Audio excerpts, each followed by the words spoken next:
আজকে আমরা এসেছি মগরার মায়া অটোমোবাইল। এটা নতুন একটা ওয়ার্কশপ হচ্ছে মহিন্দ্রা মায়া অটোমোবাইল।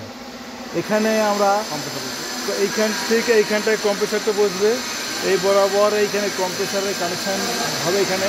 এরপরে লাইনটা এইভাবে গেছে গিয়ে এইখানে একটা পয়েন্ট দেওয়া হয়েছে, ওই পয়েন্টটা এসে এই ওয়াশিংয়ের যে ট্যাঙ্ক আছে এই ট্যাঙ্কে লাগবে। ট্যাঙ্ক থেকে কানেকশানটা এই যে গর্ত করা আছে এখানে পাইপ যাবে, পাইপ দিয়ে গিয়ে ওই যে লিফট আছে লিফটে ওইখানে কানেকশান হবে, দিয়ে এই লিফটটা এখানে লাগানো হবে। দিয়ে পুরো লাইনটা এখানে যাচ্ছে। এইখানে একটা ড্রপ দেওয়া হয়েছে, এখন ড্রপটা নামাইনি, টি লাগানো আছে। এইখানে গান লাগবে, এরপর আরেকটা গান লাগবে এইখানে।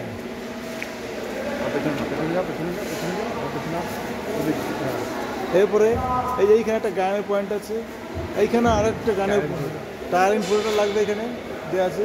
এরপরে আমরা চলে যাচ্ছি এই যে লিফটগুলো লাগানো আছে এই লিফটের কানেকশনের দিকে।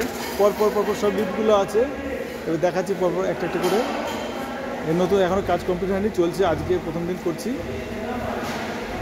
এইখান দিয়ে এসে লাইনটা এসে এই যে আমাদের ড্রপ, এই যে এখানটা হচ্ছে গিয়ে এই ড্রপ, এখান দিয়ে এসে টি দিয়ে দুটো লাইন ভাগ হবে, একটাতে গান লাগবে আর একটা এয়ার গান লাগবে FRL সহ। তো এইখান দিয়ে এসে এখানে আরেকটা ড্রপ আছে, এখানেও তাই টি দিয়ে হবে। প্রত্যেকটা বের মাঝখানে করা আছে। এখানে একটা সিঙ্গেল এখানে আছে, এখানে একটা এয়ার গান লাগবে, এখানে একটা হচ্ছে গান লাগবে, নিউমেট্রিক গান লাগবে। এই লাইনটা এটুকু পর্যন্ত হয়েছে, এরপর আবার এটা আরও এক্সটেনশন হবে। এদিকে যে বেগুলো রয়েছে এই বেগুলোর কানেকশনের জন্য পরের দিন করব। এইখানে এসে লাইনটা এই পর্যন্ত হবে, আজকে এইখানে শেষ।